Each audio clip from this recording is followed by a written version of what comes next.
প্রিয় ভাই বোনেরা, আসসালামু আলাইকুম।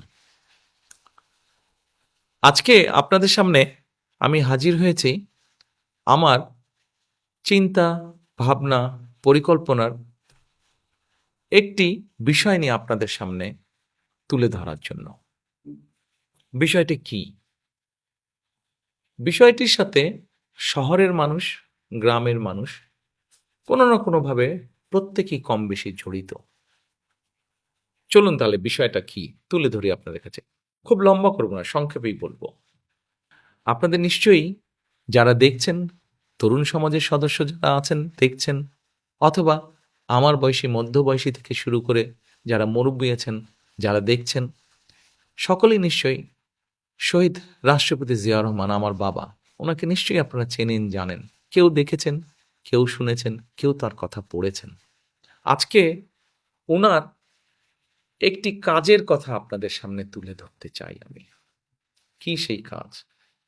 সেই কাজটি হচ্ছে খাল খনন।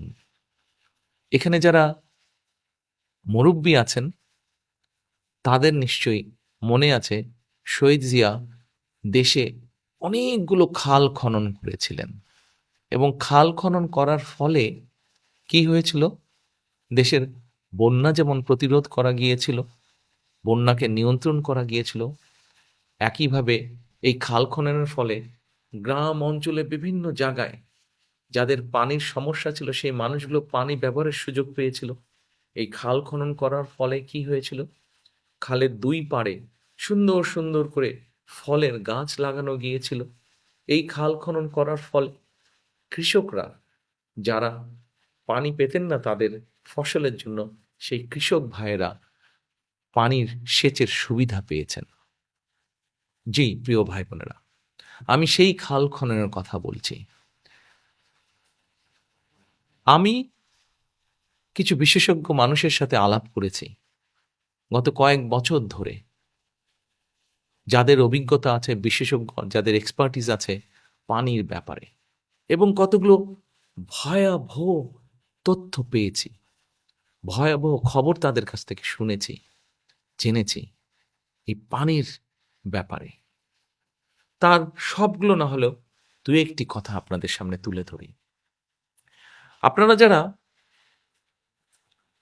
দেশ গ্রামে থাকেন, গ্রাম অঞ্চলে থাকেন, তারা নিশ্চয়ই খেয়াল করে দেখেছেন, আপনার বয়স যদি আজকে 40 বছর হয়ে থাকে, ধরলাম একটি উদাহরণ হিসেবে ধরি, আপনার বয়স যখন 15 বছর ছিল বা 15 থেকে 20-এর মধ্যে ছিল, তখন নিশ্চয়ই আপনার খেয়াল আছে আপনার আশেপাশে যখন কোনো একটি টিউবওয়েল বসানো হতো, তখন হয়তো 50 ফিট, ম্যাক্সিমাম হয়তো 100 ফিট ভেতর গভীরে গেলেই পানি উঠত।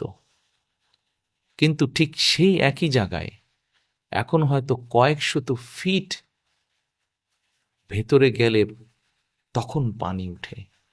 অর্থাৎ কি দাঁড়াচ্ছে? দাঁড়াচ্ছে যে আমাদের মাটির নিচে যে পানি আছে সেই পানিটা আস্তে আস্তে আমরা ব্যবহার করার কারণে পানির স্তরটা নিচে নেমে যাচ্ছে।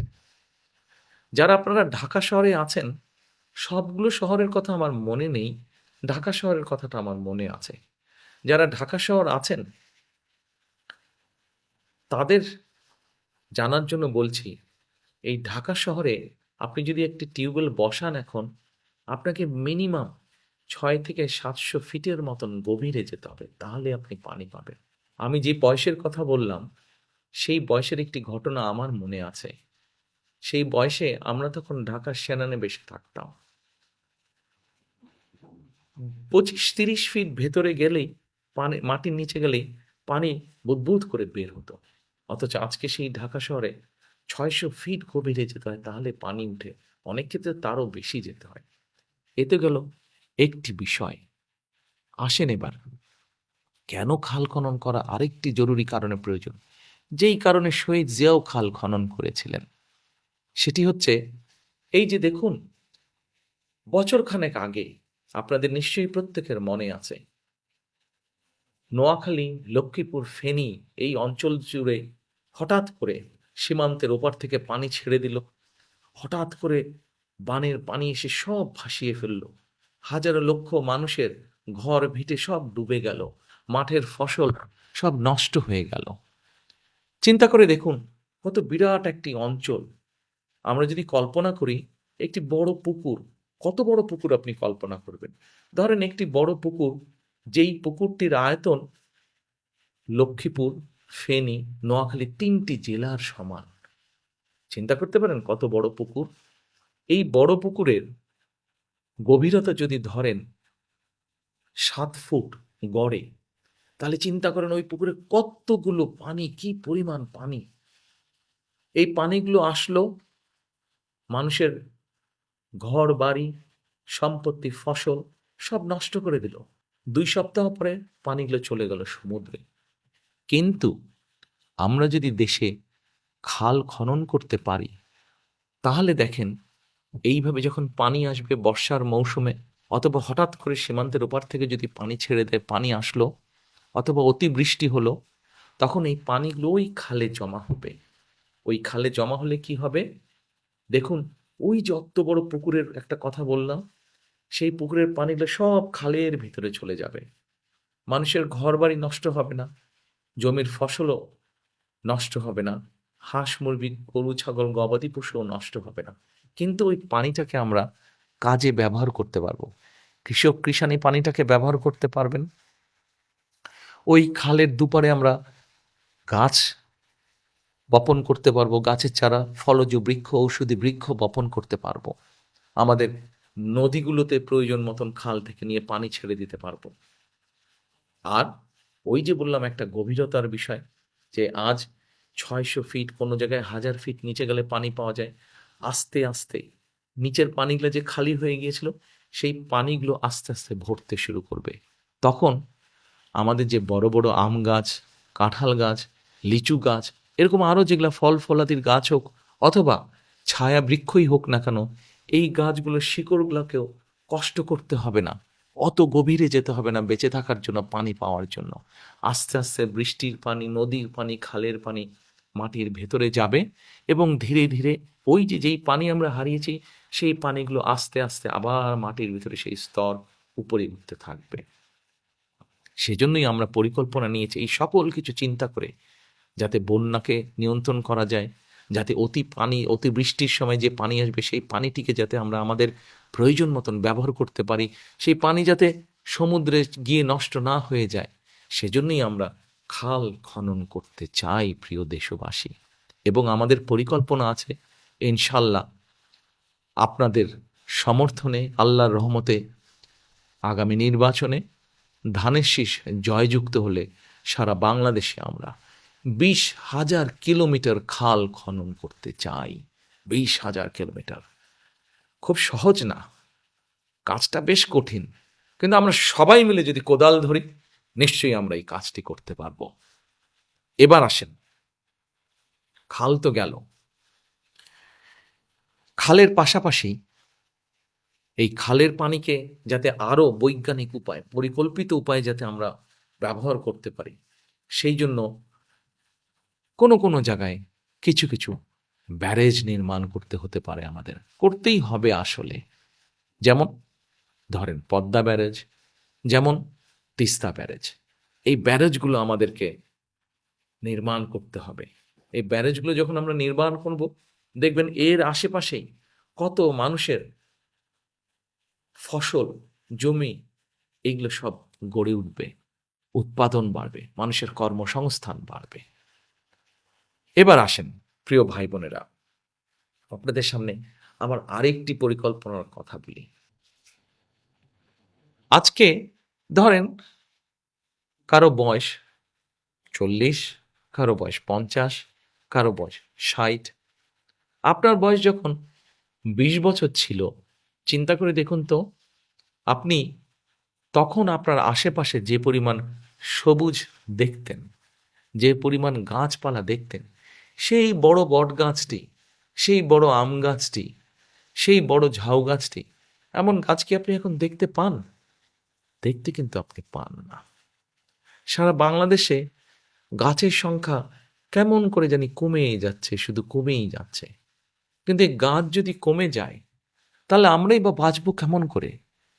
কি করে আমরা, গাছ কমে গেলে কি করে আমরা বুক ভরে শ্বাস নিব। একবার চিন্তা করেছেন এই বিষয়টি? এই বিষয়টির জন্য আমরা আপনাদের সমর্থন ইনশাল্লাহ পেলে আগামী নির্বাচনে ধানের শীষ বিজয় হলে আমরা সারা বাংলাদেশে বৃক্ষরোপণ অভিযান শুরু করতে চাই। এই বৃক্ষরোপণ অভিযান আমরা বছরে অন্তত কয়েক কোটি গাছ আমরা রোপণ করতে চাই, কয়েক কোটি বৃক্ষ আমরা রোপণ করতে চাই। হয়তো অনেকে আমাকে জিজ্ঞেস করতে পারেন, এত কোটি কোটি বৃক্ষ যে রোপণ করবেন, চারা পাবেন কোথায়? সে সমাধানও কিন্তু আমরা বের করেছি প্রিয় ভাই বোনেরা। মোটামুটি বাংলাদেশের সবগুলো উপজেলায় একটি করে নার্সারি আছে এবং আমরা খবর নিয়ে দেখেছি এই নার্সারিগুলোতে গড়ে প্রায় 25,000-এর মতন বছরে তারা চারা উৎপাদন করতে পারে। 20 থেকে 25,000-এর মতন চারা উৎপাদন করতে পারে। প্রত্যেকটি উপজেলায় একটি করে সরকারি নার্সারি আছে। আমরা যদি একটু জোর দিয়ে একটু পরিকল্পনা করি তাহলে এই উৎপাদন প্রায় ডবলের কাছাকাছি করা সম্ভব, অর্থাৎ প্রায় 35 থেকে 40,000 করা সম্ভব। এবার আপনি হিসাব করে নিন যে যদি আপনি এক একটি নার্সারিতে প্রায় 40,000 চারা উৎপাদন করতে পারেন, তাহলে যতগুলো উপজেলা আছে 465 উপজেলা, কত চারা আপনি উৎপাদন করতে পারবেন? এ তো গেল সরকারি নার্সারির হিসাব। এর বাইরে ব্যক্তি পর্যায়ে সারা বাংলাদেশে, শুধু ঢাকা শহর না, প্রত্যেকটি জেলা শহর, প্রত্যেকটি উপজেলায় ব্যক্তি পর্যায়ে নার্সারি আছে। আমরা হিসাব করে দেখেছি, কম বেশি যতটুকু খবর আমরা জোগাড় করতে পেরেছি, বাংলাদেশে 1 লক্ষ নার্সারি আছে। আমরা যদি সবগুলো নার্সারিকে সুন্দরভাবে পরিকল্পিতভাবে সাজিয়ে নিয়ে কাজ শুরু করতে পারি, তাহলে বছরে 1 কোটি, 2 কোটি, 3 কোটি গাছের চারা উৎপাদন করা কোনোই অসম্ভব কাজ নয়। কেউ কেউ হয়তো জিজ্ঞেস করতে পারেন, আপনি কি সারা বছর গাছ লাগাবেন? নো নো নো নো, আমরা সারা বছর গাছের চারা রোপণ করব না। গাছের চারা তো রোপণ করবেন আপনি বর্ষার সময়, মনসুন সিজনে, অর্থাৎ 3 মাস সময় আপনার হাতে। বাকি যে সময়টি থাকছে, কম বেশি 8 থেকে 9 মাস সময় থাকছে, এই সময়টাতে আপনি চারাগুলো তৈরি করবেন। সেই পরিকল্পনাও আমরা তৈরি করেছি। এবং শুধু সেই পরিকল্পনায় নয় প্রিয় ভাই বোনেরা, ধরেন যেই গাছটি টেকনাফে হচ্ছে সেই একই গাছ তেঁতুলিয়াতেও হবে, কিন্তু স্বাস্থ্যটা একটু দুর্বল হবে হয়তো, কারণ টেকনাফের আবহাওয়া এবং তেঁতুলিয়ার আবহাওয়া একটু ভিন্ন, মাটিও একটু ভিন্ন।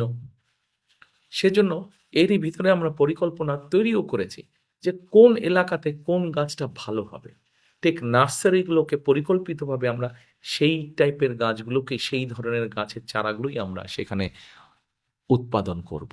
এভাবেই আমরা সারা বাংলাদেশে বছরে কয়েক কোটি গাছের চারা রোপণ করব এবং ধীরে ধীরে আমাদের প্রিয় বাংলাদেশকে আবার আমরা সবুজ করে গড়ে তুলব।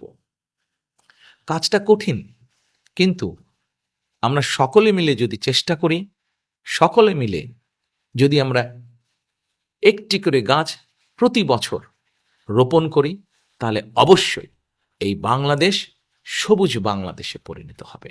অর্থাৎ করব কাজ, গর্ব দেশ, সবার আগে বাংলাদেশ। প্রিয় ভাই বোনেরা, আজ এ পর্যন্তই রাখি। আল্লাহ হাফেজ। বাংলাদেশ জিন্দাবাদ, বাংলাদেশ জাতীয়তাবাদী দল জিন্দাবাদ। আসসালামু আলাইকুম।